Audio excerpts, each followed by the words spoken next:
ક્યારેય એવું વિચાર્યું છે કે ઇતિહાસને બદલી નાખે એવો કોઈ મોટો વિચાર એ ક્યાંથી આવતો હશે? મોટાભાગે એની શરૂઆત છે ને કોઈ એક વ્યક્તિના બાળપણમાં જોયેલા સપનામાંથી જ થતી હોય છે.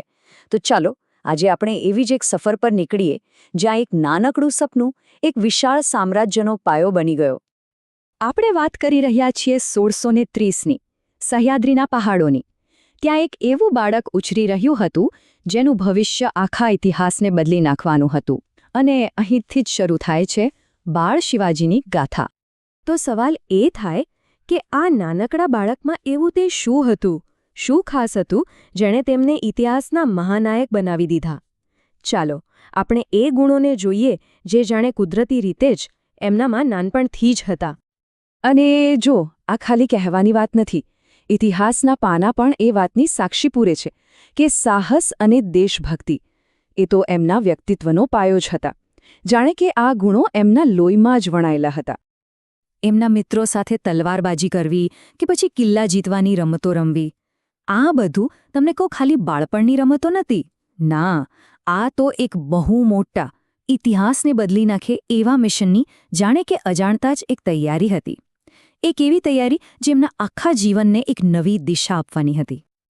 પણ સવાલ એ છે કે આ જે જન્મજાત ગુણો હતા એને સાચી દિશા કોણે આપી, એમને ઘડ્યા કોણે? અને અહીંથી જ આખી વાર્તામાં એન્ટ્રી થાય છે શિવાજીના જીવનના સૌથી મોટા પ્રભાવની, એમના માર્ગદર્શકની, એમની માતા જીજાબાઈની. જો જીજાબાઈનું જે શિક્ષણ હતું ને એ ખાલી વાર્તાઓ નહોતી, એ તો નેતૃત્વ અને નૈતિકતાનું એક આખું પ્લાનિંગ હતું.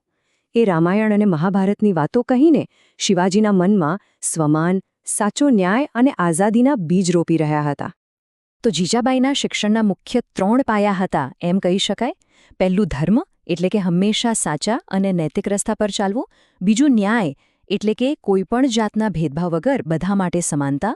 અને ત્રીજું અને સૌથી અગત્યનું સ્વરાજ એટલે કે આપણું પોતાનું રાજ. બસ આ જ એમની આખી વિચારધારાનો પાયો હતો. તો હવે મૂળ વાત પર આવીએ. આ બધા શિક્ષણનું છેવટનું લક્ષ્ય શું હતું? ચાલો હવે આપણે સ્વરાજ્યના આ કોન્સેપ્ટને જરા ઊંડાણથી સમજીએ. તો સ્વરાજ્ય એટલે શું? સાવ સાદા શબ્દોમાં કહીએ તો પોતાનું રાજ. પણ એ સમયમાં આ એક એકદમ ક્રાંતિકારી વિચાર હતો. કેમ? કારણ કે એનો મતલબ ખાલી બહારના શાસનથી આઝાદી મેળવવાનો જ નહોતો.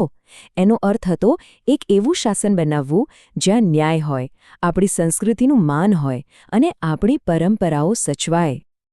આ સરખામણીથી બધું એકદમ સાફ થઈ જાય છે કે સ્વરાજ્યનો વિચાર આટલો દમદાર કેમ હતો.